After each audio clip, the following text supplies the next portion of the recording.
It's alright. You are safe here. Let your eyes rest and your thoughts drift. We're going back before things fell apart, before anyone fell at all, to the start of the story, to the time of the two races, humans and monsters. They were not so different, and yet they could never truly understand each other. Humans, tall, clever, with bodies of flesh and bone, full of will and full of fear. Monsters, creatures made of magic, soft bodies, tied more to feeling than form. Their power didn't come from strength, it came from the soul. The soul of a monster is attuned to emotion. If they are sad, they grow weaker. If they are hopeful, they shine. For a time, these two races coexisted, tense, distant, but not at war, until fear crept in, until whispers turned into warnings, until one question grew too loud to ignore. What if monsters could take a human soul? The truth? It was possible. With the soul of a human, a monster could become something more, something powerful, something terrifying. And so, the humans struck first. There was no warning, only fire, only steel, only magic turned against the monsters and violence. It wasn't a battle, it was a purge. The monsters tried to defend themselves. They summoned what they could with magic. They fought for their homes, for each other, for peace. But it wasn't enough. Humans were too strong, too many, too afraid. In the end, the monsters surrendered. They were not killed, but they were cast out, banished from the surface to the depths below. And then the barrier was made. 7 of the greatest human magicians wove together a seal so powerful no monster could ever pass through it. Not by will, not by strength, not even by magic. Only a human soul, full of determination, could break the seal. And just like that, the monsters were gone. The monsters were gone from the surface world, out of sight, out of mind, but not gone. They found a place deep beneath the earth, a vast and empty cavern, cold stone, echoing silence, a place to start again. At first, it was only silence. No wind, no birds, no sky. Only cold stone above and the endless shadow ahead. But monsters are resilient. They lit fires. They carved paths and slowly they began to build. From sorrow, they shaped a city. New home, they called it. A name both hopeful and aching. The streets were made from smooth stone. The walls glowed faintly with enchanted moss. There were gardens, homes, a school for monster children. Even a bakery that smelled of cinnamon and butterscotch. They tried to remember what peace looked like, what safety felt like. Their king, Asgore, stood tall with golden fur and a heavy heart. He spoke of hope, even as his eyes betrayed his grief. But Sizen was Toriel, the queen with the monster's heart. She taught kindness, she shielded the innocent. She baked pies with hands that trembled from memory. They ruled together, not with power, but with care. And under their guidance, the underground began to feel like home. But it wasn't freedom. Above them, the surface world moved on. The barrier held strong, an invisible wall between the two worlds that would never touch again. Unless the monsters could find 7 human souls. That number, 7. It whispered through the shadows, through hallways and halls, through dreams and desperate hearts. With 7 souls, the barrier could be broken, but no human came, not at first. The centuries passed in silence. Then came the mountain, Mount Hebet, a peak of dark stone and thick fog, lonely, unmoving, watching. The humans of the surface called it cursed, they whispered. Those who climb Mount Hebet never return. They were right, because Mount Hebet was the only known passage into the underground, a natural tear formed by time, by fate, or perhaps by something else. The monsters waited, hoped, feared, and then, one day, a sound, soft at first, then louder. Stone crumbled, dust scattered, and into a bed of golden flowers fell a human child. The child did not move at first. The petals beneath them were soft, warm, as though someone had placed them there on purpose. They opened their eyes and looked up. No sky, only stone. Faint glowing spores floated gently through the air like dust caught in a dream. Then, a voice. Too cheerful, too sweet. Howdy, I'm Flowey, Flowey the flower. A talking flower with a smile that didn't reach his eyes. Eyes that shifted like they were remembering something they weren't supposed to. Flowey spoke in riddles, in tutorials, in laughter too loud for this quiet place. He spoke of friendliness palettes. He offered them to the child, but they hurt, they stung. They weren't friendly at all. Just as the flower smile turned sharp, something else appeared. A shape in the dark, warm, steady. A soft voice, not cheerful but kind, measured, motherly. Toriel. She stepped forward, her robe brushing the stone.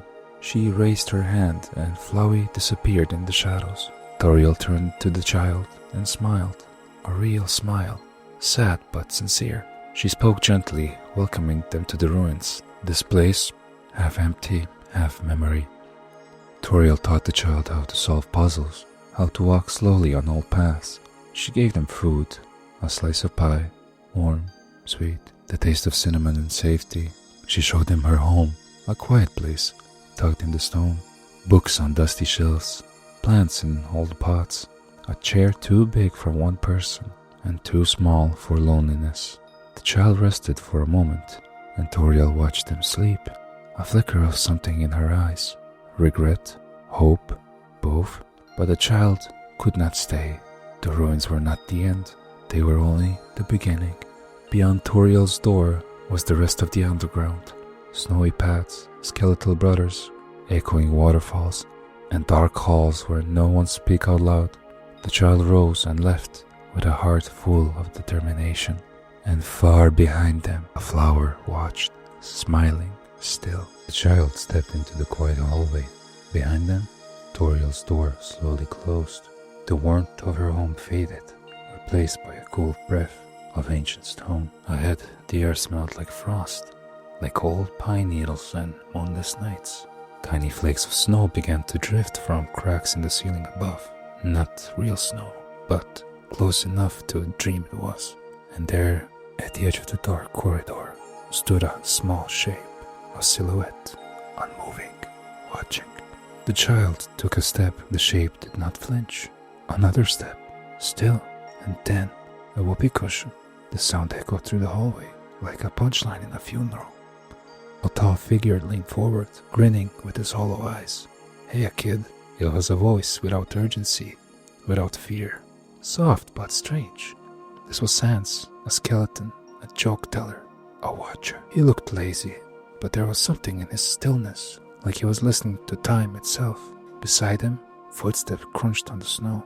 A taller shape approached, stiffer, with energy bursting from every step. Human, you shall not pass until you face the great papyrus. A red scarf flapped dramatically in a place with no wind. Sans chuckled. Papyrus posed, and the child stood silently in the strange space between dream and game. This was the world now. Monsters not of shadow, but of personality, of puzzle traps and spaghetti. And beneath it all, something deeper, something waiting. The child followed the path of snow, soft beneath her feet, even though it never melted.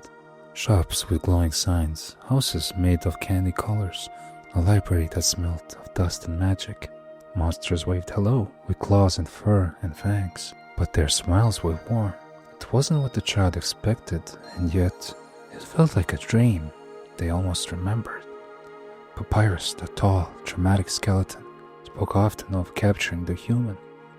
I will bring you to Undai, he said, eyes sparkling with ambition. Then everyone will love me. But he hesitated. Even as he declared himself a great warrior, there was kindness in his voice, like he wasn't sure he wanted to win. And Sans, he just watched, joked, stood at odd angles, and stared to you, like he saw something you couldn't. Snowflakes clung to his coat, but he never shivered. He would disappear, reappear, pop up in places he shouldn't be. The child began to wonder, was Sans only lazy, or was he something else entirely? Still, The town welcomed them, and they rested at the inn. A fire crackled. Monster children played outside with snowballs and chalk. Someone strummed a gentle melody on a harp made of icicles. The underground was cold, but it wasn't empty. It wasn't lifeless. It was waiting for someone to choose to be kind or cruel, to save or destroy. But not yet, not here. Here there was still time, still snow, still smiles. When the child left Snowden, the air changed. The cold didn't bite the same. It felt heavier, thicker, like breath had to push its way through the silence. The path sloped downward. Snow gave way to stone. Frost faded to mist. Lights grew dim, and then colors shifted. From bright blues and whites to deep purples and soft glowing teal. They had entered Waterfall. Here the world was slower, the music quieter, more thoughtful. Echo flowers lined the caverns, tall, blue and glowing. They repeated what they heard, whispers, memories, lonely thoughts from long ago, still speaking, still waiting. I heard that a human fell down here. I heard they're strong with determination. I heard they're going to free us. The child listened and said nothing. Torches flickered on the walls, but the darkness never truly left. The ground was slick, damp with old magic and old sorrow. Shadowy figures moved in the distance, watching, measuring. One of them was different, armored, determined, with eyes that burned like a promise, undying. She had heard of the human, and she was not like the others. She did not laugh, or puzzle, or joke. She hunted, not with cruelty, but with belief, with purpose. For the monsters had waited long enough, wanted more soul, that they could be free. But for the child, this was still a story, still a path winding forward, each step a choice, each encounter a reflection, and all around them, the underground whispered still, watching with quiet, hopeful hearts. Can you feel that? The shift. Something's different now.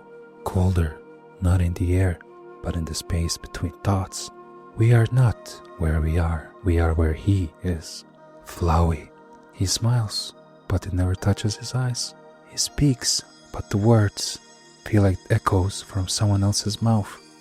He is not like the others, not playful like Sans, not noble like Toriel, not strong like Undyne. No, Flowey is something else, something broken, something lost. And yet he knows things he shouldn't, where you've been, what you've done, what you might do. It's like he's been watching, like he's seen it all before. Every decision, every step, every reset. Time doesn't work the same for Flowey, not anymore, because Flowey has felt determination, not hope, not kindness, not love, but raw, burning will, the kind that pulls you up even when your body is dust, the kind that rewinds the clock and erases the consequences. Flowey once had a soul, but no longer. Now he has a memory, perfectly painful memory of every timeline, every possibility. And no matter how much you try to change, he remembers what you were. He isn't kind, but he isn't cruel, not in the way others are. He is curious, frustrated, alone in all that loneliness. He plays like a child with a broken toy. He pulls at all your strings. He resets the world again and again, because if nothing matters, then why not watch it all burn? But Flowey wasn't always like this. He was once someone else, someone kind, gentle, curious, a child with a soft voice and a golden soul. His name was Asriel, the son of the king and queen, the prince of the underground.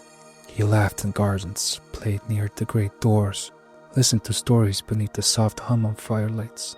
He was loved, he was safe, and then a human fell, the first child, a stranger who became his sibling. They played together, laughed together, shared everything, even a plan to break the barrier. But it went wrong, terribly wrong. Asriel absorbed the human soul, not for power, but for freedom. He crossed the barrier, carrying the body of the fallen, hoping to lay them to rest in the village. But the humans saw only a monster, a thief, a threat. They attacked. Azrael could have fought back. He could have destroyed them, but he didn't. He turned away, and when he returned to the underground, he collapsed, wounded, dying. He faded, and everyone mourned. The prince was gone. Or so they thought. Years passed, science advanced, and one day a flower bloomed. In the garden where Azrael fell, one golden flower was taken by a royal scientist. They infused it with something stolen, something dangerous, determination, and something woke up. Not a flower, not a boy, something between. A soul with a warmth, a mind full of memory, a body with no heart. Flowey was born, but not really. He was Azrael, but not anymore. He remembered, but he could not feel, and that was the beginning of everything he became. Imagine waking up and remembering everything, but feeling nothing. No love, no fear, no pain, no joy, just memory. Perfect, haunting memory. That was Flowey. He remembered his parents, but didn't miss them. He remembered his friends, but didn't care they were gone. He cried, but not because he was sad, because he knew he should be, and that made it worse. In that silence, he discovered something. He couldn't die, not truly. When he was hurt, he came back. When he made a choice, he couldn't undo it. Save, load, reset, like a game. He began to test it, first with puzzles, then with people. What happens if I say this? What if I kill them? What if I bring them back? Over and over, again and again. Nothing mattered. No one remembered. Only him. He was the only one living in every timeline. The only one carrying the weight of all the choices. At first he laughed. It was power. It was freedom. But freedom became emptiness. The joy faded. The novelty wore off. He tried being kind. He tried being cruel. He tried everything. And still he felt nothing. So he watched the world burn. Reset it. Watched it again. He broke things because he could. He hurt because he couldn't feel. He became something feared, something twisted, something alone. Because no matter how many times he lived, no one stayed, no one remembered, no one understood. Not until you came along, a new human, with your power, with your own choices. And for the first time in forever, Flowey didn't know what would happen. At first, Flowey thought he could control you. Another soul, another pawn. He greeted you with a smile, a game, a trick. Down here, it's kill or be killed. But you didn't always listen. Sometimes you spared, you showed mercy. And Flowey didn't like that, because mercy was unpredictable. Mercy meant change. It meant the world wasn't his anymore. You had power, like him, but different, warmer. He watched you closely, tried to test you, tried to shape you, to break you. Sometimes you fought back, sometimes you forgave, sometimes you reset. And when you did, he felt it. A tremor, a ripple, something outside of his grasp. You were like him, but you were not him. And that terrified him, because for the first time, he wasn't alone in remembering. He wasn't the only one who knew that this world could be rewound, undone, bent. You could make friends, then erase them. You can be cruel, then try again. And Flowey saw all of it, every path, every version of you. He watched your kindness with suspicion. He watched your violence with fascination. But mostly, he watched with envy, because you still felt, still cried, still laughed, still cared. And no matter what he did, no matter how many times he controlled, he could never get that back. So he watched, and he waited, and he tried to steer you one way or another, not because he hated you, but because he didn't understand you, how you could still matter in a world that has already given up on. There comes a moment when curiosity becomes desperation. Flowey had tested every path, pushed every button, watched every possible ending except one. What happens when we win? Not a small win, not a joke, not a reset, the true end. When Flowey gathers all 6 human souls, everything changes. His small, golden body twists, expands, becomes something else, something unspeakable. Petals peel back like armor, eyes open where they shouldn't, hands bloom like vines. He called himself Photoshop Flowey, a mockery, a nightmare, a final boss in a world that was never supposed to have one. The screen warps, the music distorts. He laughs, loud and broken, like static turned into cruelty. It's no longer a game, it's a prison. He takes your save file, deletes your progress, turns the rules against you. Because now, he doesn't just want to win, he wants to become God. He wants to feel something, anything. He throws everything at you. Bullets shaped like chaos, attacks that made no sense, patterns meant to make you fail, but you kept going. Through every death, every reset, you kept going. And that gets to him, because even with all his power, even with all his control over life and death, he still couldn't stop you. Your soul burns, not with hate, not with revenge, but with something else. Determination, the one thing he thought belonged only to him.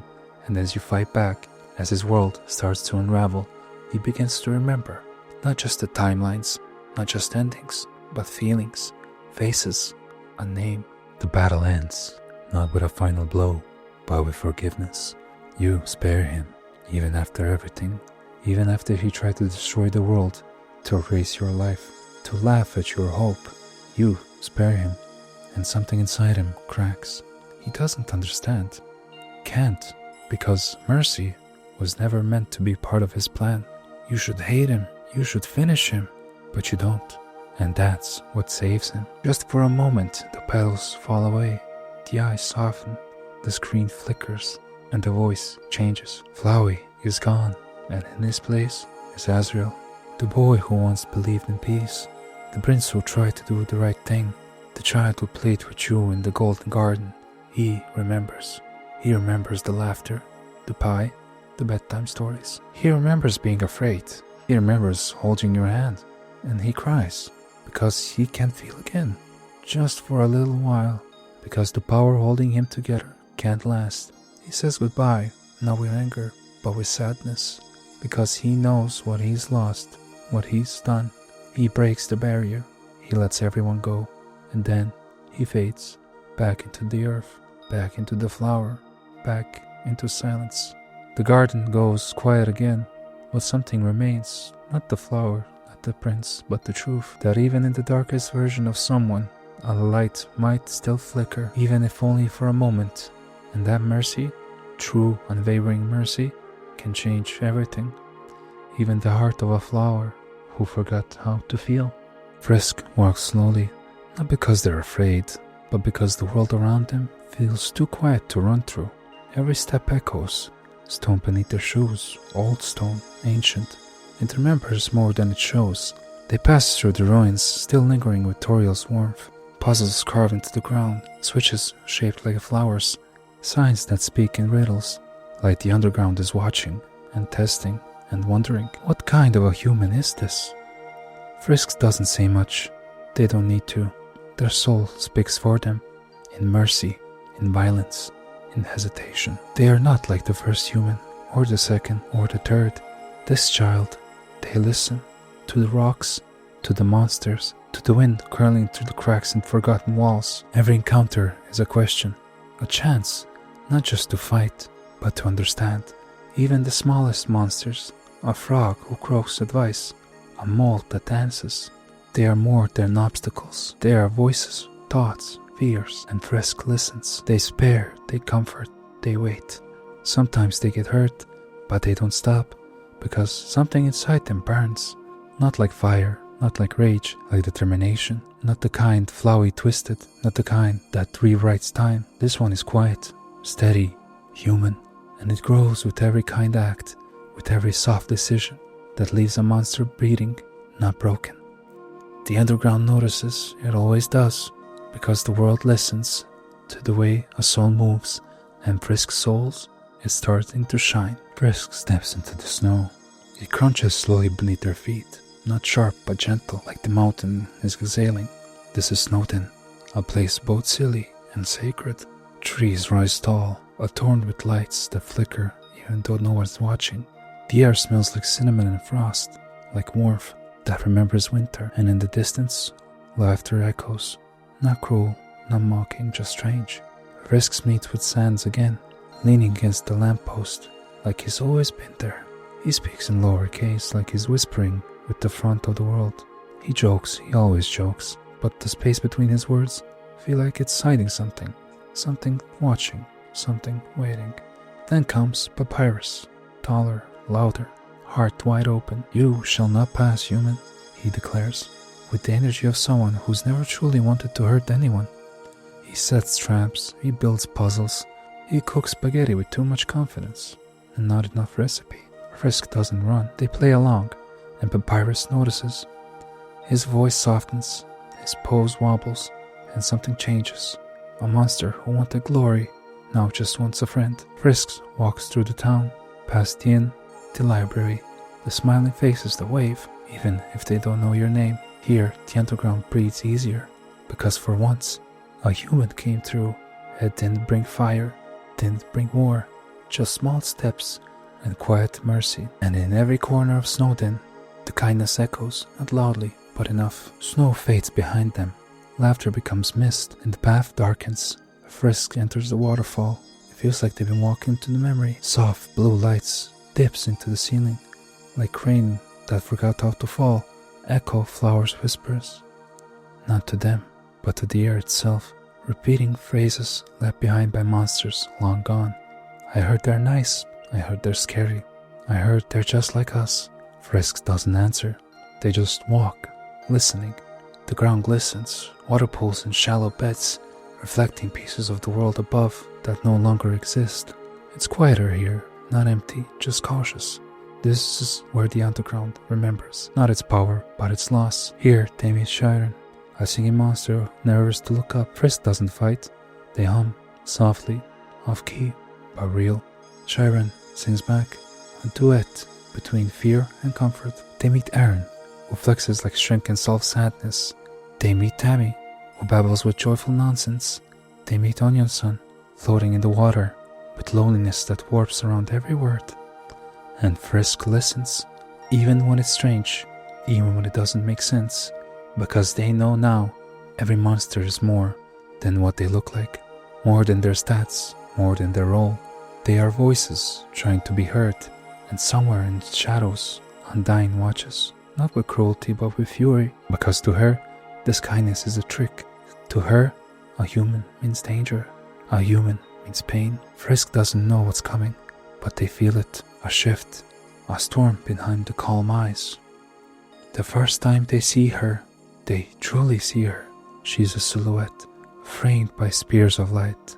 Undyne, armor that glows like fire underwater, eyes sharp with belief, a warrior shaped by promise and loss. She doesn't hesitate, she doesn't question, she acts, because to her, this isn't a child, this is a soul that could free them or destroy them. She throws her spears like words she's never learned to say, and Frisk runs, not because they want to fight, because they still want to live. Through crystal corridors behind waterfall whales, past glowing mushrooms and silent caves, they run. And Undyne chases, not out of hate, but out of duty. She believes in right and wrong, in heroes and monsters. And Frisk, they don't seem to fit either role. They don't attack, they don't retaliate, they only dodge, only hope. And that confuses her. Each encounter chips away at their certainty, until Frisk spares her again and again. And in that silence, the moment after a missed strike, Undyne hears something she's never heard before. In the heart of a human, restraint, mercy, and slowly she hesitates for a moment. But that moment is enough. Frisk doesn't win, they don't lose. They change the fight, and Undyne doesn't fall. She stands taller, because sometimes the bravest thing you can do is stop swinging. And in that snowy breath between battle and forgiveness, something begins to shift. Beyond the waterfall, the air grows warmer. Steam hisses softly from pipes that vanish into the dark. Frisk enter Hotland. The lights here are artificial, orange, buzzing faintly, A glow that never feels like daytime, only delay. And standing in their way, or something guiding it, is Alphys, a scientist, a fan, a bundle of anxiety and half-finished sentences. She doesn't speak directly at first, only through the screen, through notes, through cameras hidden in walls. She watches Frisk, like they're an experiment, but not in a cruel way. She wants to help. She's just scared to be seen, scared to be wrong. And Frisk doesn't push. They let her speak in fragments. They solve the puzzles. They endure the lasers, the time questions, the mechanical chaos. They meet Metadon, the spotlight chasing, leg-licking glambout superstar, loud, dramatic, dazzling. But behind the glitter, something real flickers. Loneliness, a purpose, a need to be remembered. Frisk sees it, just like they saw it in Papyrus, in Undyne. And slowly, they understand. Everyone down here is trying to matter, trying to mean something. Even monsters made of code, even shy scientists, too scared to lift their head. Frisk doesn't change them. They just listen. And in Hotland, between the wires and the heat, that's enough. For monsters who've never had a voice, for monsters who never had a choice, to be heard is everything. Frisk stands at the edge of something larger. Behind them, laughter, kindness, forgiveness. Before them, a castle, a throne, a choice. They don't fully understand what's ahead, but the path has narrowed. The air feels still. Monsters speak in quieter tones now, not with fear, but with reverence, because the stories are spreading of a human who spares, who listens, who helps, a human who hasn't killed, and monsters who have always lived in fear begin to hope. Whisper travels faster than fire. The innkeeper tells his daughter. The guards speak to the vendors. Even Metadon leans into the mic and says it with a wink. They might actually do it. Frisk doesn't answer, not with words, but in action they speak. They hold back when it would be easier to strike. They show patience when others would push forward. They pause, they choose, they care, and the underground listens. The walls, the wind, the code itself, it bends quietly to the will of a soul that does not want to conquer, but connect. Frisk moves forward, not toward the final battle, but towards truth, about this place, about themselves, and what it means to have the power to change everything, and the restraint to not use it. No one tells them what's right, no one tells them what's next, but they keep walking, not because they know the ending, but because they've chosen to walk with kindness until they find it. The underground isn't just a maze, it's a world, a home, and its people, its monsters, and more than characters. They have routines, rhythms, dreams. In Snowdin, a mother runs an inn with warm tea and soft smile. She offers rooms to travelers who rarely stay. Next door, two dogs sit side by side. One wears armor, the other one carries a bone. They bark, they wrestle, they laugh louder than the snowfall. They are guards, but mostly they are in love. Down the road, a bear in ship's scarf sips coffee in silence. He doesn't say much, but he always notices when someone new walks by. And nearby, an icy wolf shovels snow onto a roof that never clears. He does it every day, not because he must, but because it gives the day shape. Frisk sees all of this, not in dialogue, but in the quiet language of a world that breathes. The monsters have learned to find joy in repetition, to build warmth in a place with no sun, to make art out of survival. They celebrate holidays, they write books, they tell jokes, good ones, bad ones, old ones, again and again. Because laughter fills the silence better than sorrow. And when they see Frisk, when they hear the rumors, they don't cheer, they don't panic, they hope, gently, cautiously, like people who have lost before, but still plant flowers in cold soil, because that's what they do. They keep living, even here, even now. In Waterfall, everything moves slower. Even the monsters, they don't shout, they don't chase, they wait, they remember. This is the part of the underground that feels most like dreaming, and its people speak like poets, even when they're afraid. Frisk meets them. Frisk meets an old turtle who sells strange things from a rickety stand. He speaks in half memories, stories of the old war, of the king, of the humans who never returned. He talks because someone is finally listening. Near the cliffs, a monster child sits alone, small, bright-eyed, nervous. They speak of heroes, of Undyne, of justice. They follow Frisk like they found the beginning of their own story, not one written in dust, but in footprints beside a human. And further down, past glowing roots and crumbling stones, is a house, half sunken, half forgotten, but filled with quiet music. It belongs to Napstablook, a ghost who sighs more than they speak. They talk about mixtapes, about lying down and listening to the rain. They don't want much, just a little space, and maybe a friend who won't leave. Frisk doesn't leave. They listen, and Napstablook smiles so gently it barely lifts the room. Everywhere in Waterfall, there are monsters who still believe in beauty. They paint with flowers. They build umbrellas for people they'll never meet.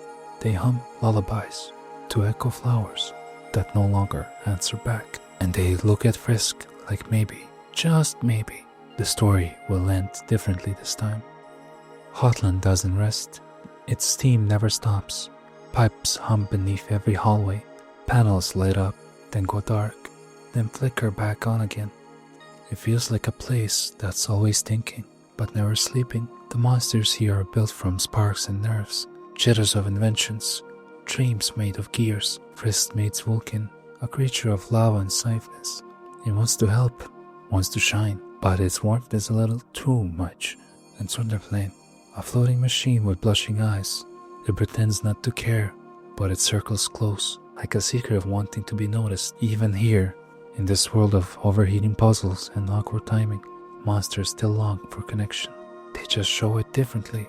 And above them all, hovering in signals and wires, is Alphys, still nervous, still stammering, still watching.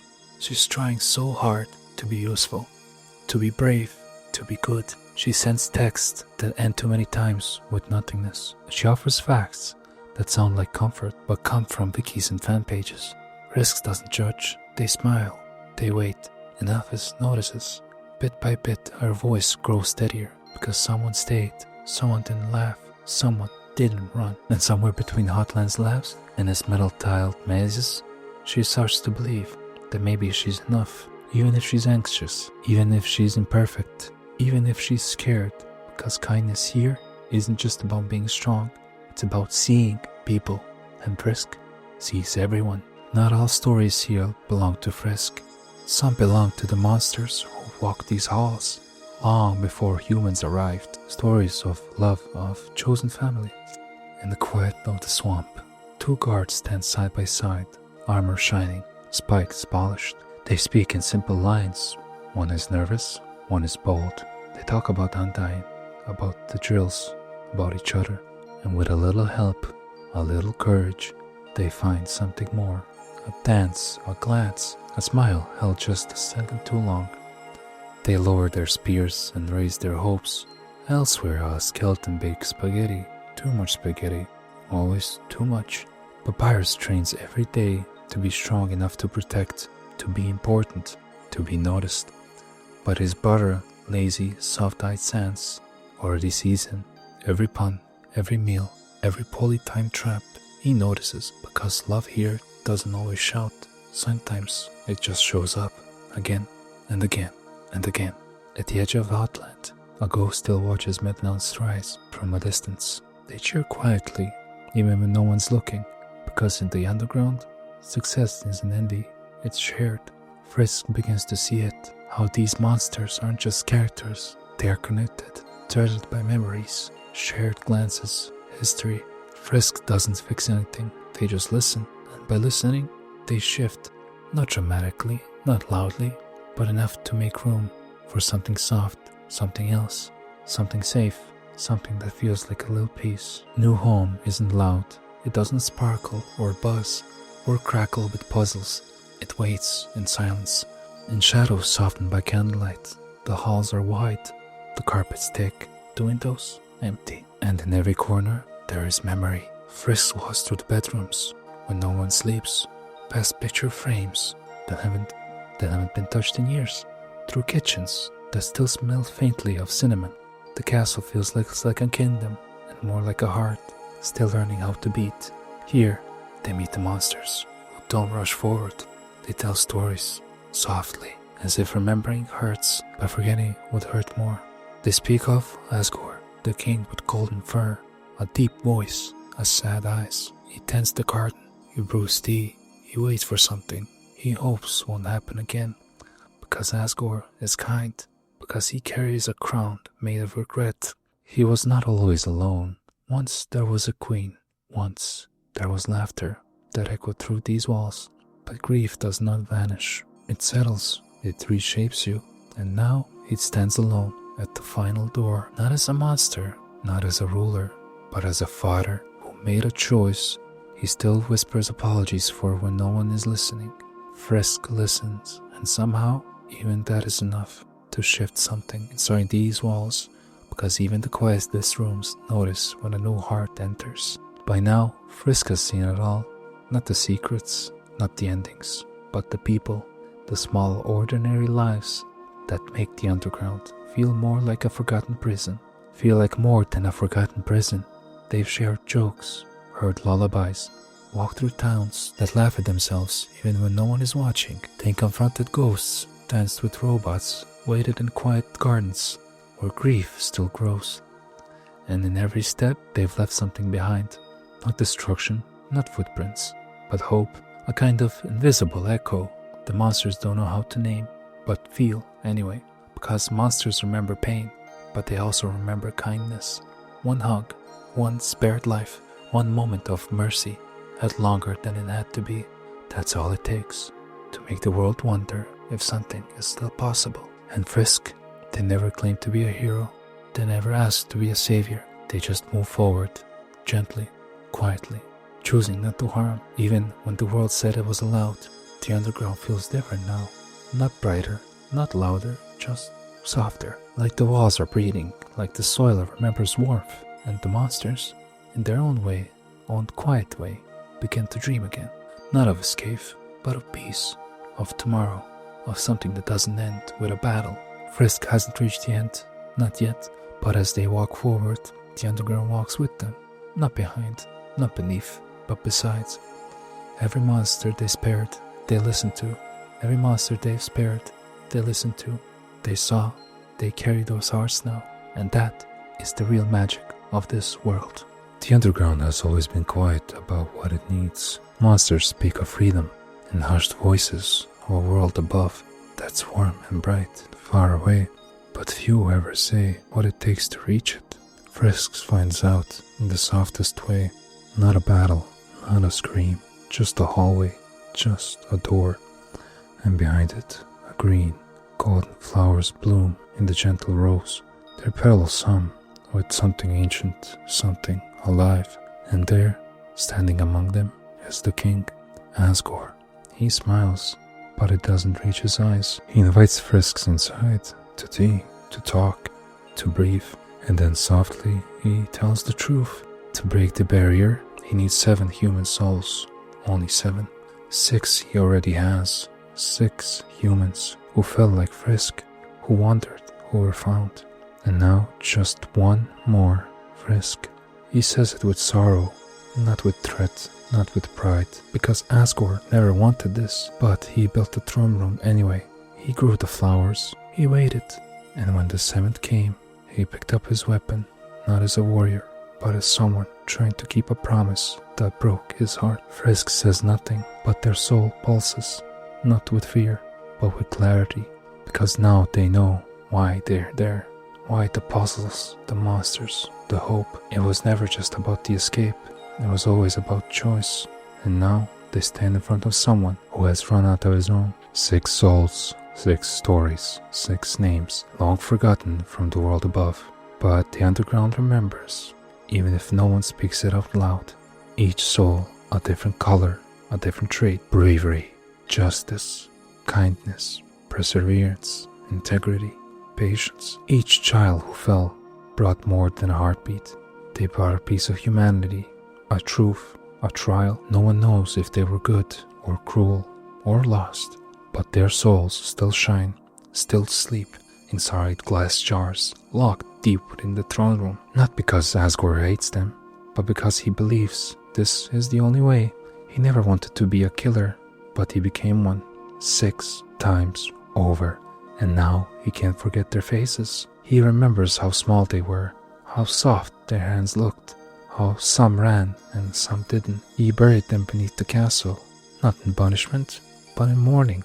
And he tells Frisk that he's tired of the waiting, tired of the guilt, tired of being the one who ends the stories others never meant to start. Frisk listens, and though the air is heavy, their souls remain still, because they know this isn't just about stopping Asgore, it's about remembering for what those souls stood for. They weren't just keys, they weren't just numbers, they were children, like Frisk, like somebody you might have known or once were. And their echoes still linger, not in words, but in the choices Frisk now makes. The monsters speak of traits, like myths, like stars, like things too powerful to truly understand. They say that each human soul's glow with a different hue. Each one is a kind of light that doesn't fade. Red for determination, the soul Frisk carries, the will to move forward, no matter what. But there are others. Blue for integrity, a soul that stands firm, even when the wind blows the hardest. Green for kindness, a soul that shields, that listens, that forgives. Orange for bravery, a soul that charges forward without fear. Purple for perseverance, a soul that holds on, even when there's nothing left. Light blue for patience, a soul that waits for the moment to be right. Yellow for justice, a soul that knows when to act. Each soul is more than a color. It's a way of seeing the world, of shaping it. And when Frisk walks the underground, they don't just carry one, they carry the echo of all of them. When they spare an enemy, kindness glows. When they wait instead of rushing, patience hums. When they refuse to give up, perseverance holds their hand. Frisk is not just the seventh, they are the sum, the echo of the fallen, and the whispers of what it still might be.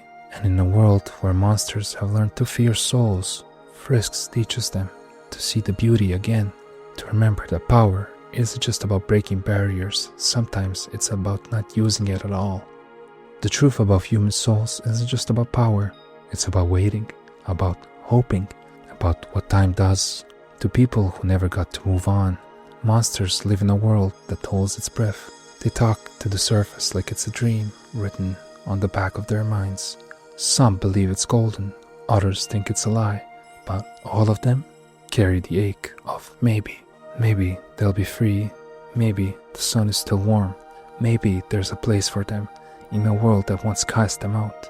And that hope hurts in the way the shopkeeper sighs after every sale, the way the librarian shelves books no one ever checks out, the way the guards look a little longer at the exit sign, even though they never change.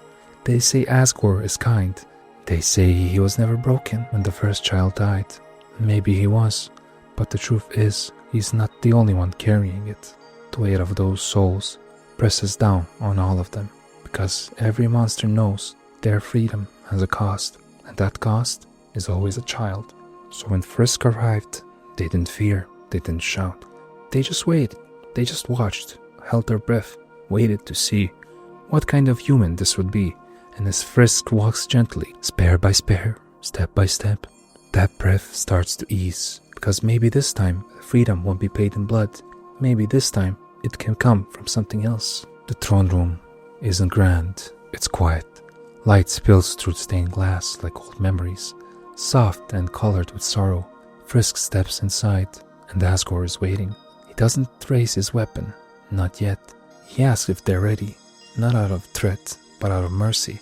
He offers a moment to turn back, to breathe, to choose, because he's not proud of what comes next. He sets down the tea, picks up the trident, and then he shatters the mercy button, not out of anger, but because he knows he won't survive if you forgave him. He's not trying to win, he's trying to end it. Frisk stands their ground, not with blades, not with spells, but with patience, with softness. They dodge, they endure, they listen, and slowly Asgore's hands begin to tremble. His eyes begin to break, because he's fought 6 before, but never one who refused to hate, refused to strike, refused to let the sorrow be the final answer. And in that moment, he remembers. He remembers his son, his wife, the way laughter once filled this hall, and he lowers his weapon, because the real strength was never in collecting souls, it was in letting go of war, letting go of anger, letting go of the belief that hurt.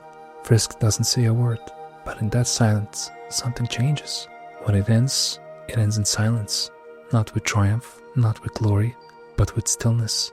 Asgore stands there, unarmed, unmade, and then Flowey returns, twisting, laughing, pulling at the strings one last time. He takes everything, the fights, the fight, the souls, the world. He becomes something monstrous again. But Frisk doesn't run, because they've seen what power looks like. They've seen what it costs, and they know the true battle was never about breaking the barrier. It was about breaking the cycle of revenge, of fear, of endless reset. When it's over, really over, Frisk stands, not with victory in their hands, but with gentleness in their heart. The souls are free, the king has fallen, and the path above has opened. They can leave now, they can rise, they can go home, but they look back and see, and what they see is not a dungeon, not a prison, but a community, a people, a place that held on through everything, because even in darkness, the monsters remembered how to be kind. And Frisk didn't change the world by fighting or conquering. They changed it by walking through it with open eyes and an open soul. No one told them how. No one forced their hand. They just chose again and again and again until the truth was no longer buried, until the souls were no longer trapped, until mercy became the loudest voice in a world made of whispers. Not every story ends the same way. Even here, even in this world of code and crystal, of monsters and magic, Frisk stands at the edge of the final door, and the underground holds its breath, because endings aren't written in stone. They're shaped by steps, by silence, by mercy. Some endings are peaceful. Frisk walks hand in hand with monsters through the shattered barrier. They blink at the sunlight, laugh at the clouds, plant flowers in places that never knew bloom. Toriel opens a school, Papyrus learns to drive, Sans keeps snapping. Alphys and Undyne hold each other like they've always been brave. The world is awkward, but kind. A new beginning, painted on a broken wall. And Frisk? They smile, they rest. But not every path leads there. Some endings are colder, quieter, lonelier. If mercy is withheld, if choices turn sharp, the world changes. Monsters remember, and when the code resets, even when the flowers bloom again, they remember. And Frisk becomes something else. Not evil, just empty. Because every action leaves a trace. Every silence echoes. And when you hold power, but choose not to feel, that's still a choice. The world bends to the shape of your soul, and the underground will always reflect what you brought with you. Some endings are not bright or dark. They live in the middle. Neutral endings, where not everyone is saved, not everyone is lost. Where the door opens, but not everyone walks through. Frisk might leave alone, or with one condition, or after a goodbye that feels too quiet to be final. Some monsters stay behind, not out of fear, but out of duty, out of guilt, out of love. Maybe Asgore remains to tend to the garden. Maybe Alphys hides behind their screens. Maybe Papyrus waves but doesn't follow. The barrier breaks, but so do hearts. And Frisk, they carry that weight out into the light, because freedom isn't always the same as closure. Sometimes there are loose ends, unsaid things, unforgiven silence, and even if the credits roll, the soul still remains. Neutral paths aren't failures, they're fragments, real, raw. They speak of humans who tried but stumbled, who helped some but couldn't save all, and that's okay, because life isn't always about perfect endings, it's about trying anyway. The underground doesn't curse Frisk for their choices. It remembers with soft eyes, with aching smiles, and it leaves the door open for someday, for someone, for something more. Because even in the middle, there is beauty, there is hope, and there is Frisk stops sparing, stops listening, stops wanting, stops waiting. Each encounter becomes silent, each room grows colder. Monsters look into their eyes and see nothing. No fear, no hatred, just stillness. Words spread quickly, villagers vanish, shops close, laughter fades. Papyrus waits on the bridge, still hopeful, still kind. But even kindness cannot stop a blade that never hesitates, undone, resists, burns brighter than ever before, becoming something fierce, something new. And even she cannot hold back what refuses to feel. Alphys disappears, Sans standing still, smiling, but only in sorrow. He fights, not for victory, but for a moment, a single moment where time must stop, just long enough to matter. But he fails, they all do, and when it's over, the underground is hollow. Rooms echo with footsteps no one hears. No music, no color, just dust. Frisk walks on, but they are not Frisk anymore. They are something else, something older, something borrowed, something empty. And when the world ends, it doesn't scream, it just closes its eyes. Even after the darkest path, something remains. A spark, a question, a chance. Because this world, it remembers not just your kindness, but your cruelty. Not just your silence, but your pauses. The underground is stitched together by memory, by code, by soul. And if you reset, if you try again, it knows. Monsters don't say it aloud, but they feel it. Papyrus smiles, but his voice wavers. Sans laughs, but watches too long. Toriel hugs you, but blinks like she's seen this before. And maybe she has. Maybe they all have. Because even in mercy, there can be ghosts. Echoes of the past choices. Timelines rewritten. Dust swept beneath the reset screens. But that's the quiet truth. You can still choose. You can still heal. Still walk slowly. Still listen. Every spared life softens the silence. Every kindness grows the root beneath the surface. Even though Flowey watches, though he whispers that nothing truly changes, he's wrong. Because with every choice you make, to show mercy, to stay your hand, to care, you are changing something. Maybe not the world, maybe not the fate, but yourself. That is the most honest kind of reset. Not to forget, but to remember, and try again anyway. Even after all the endings, there is still a path that leads forward. Some endings aren't endings at all. They're beginnings. In the true pacifist path, Frisk saves everyone, not with power, but with presence, with patience, with love. Flowey breaks, and from that break, Azrael returns, not as a prince, not as a god, but as a child, who remembers what it felt like to hold hands in a golden field. He cries not from pain, but because he can finally feel again. Frisk doesn't strike, they hold on. They remind him of who he was, of who he could be, and Azrael, with tears in his fur and stars in his voice, lets them go. He destroys the barrier, he frees the monsters, he stays behind, alone, but no longer empty. And then the world changes.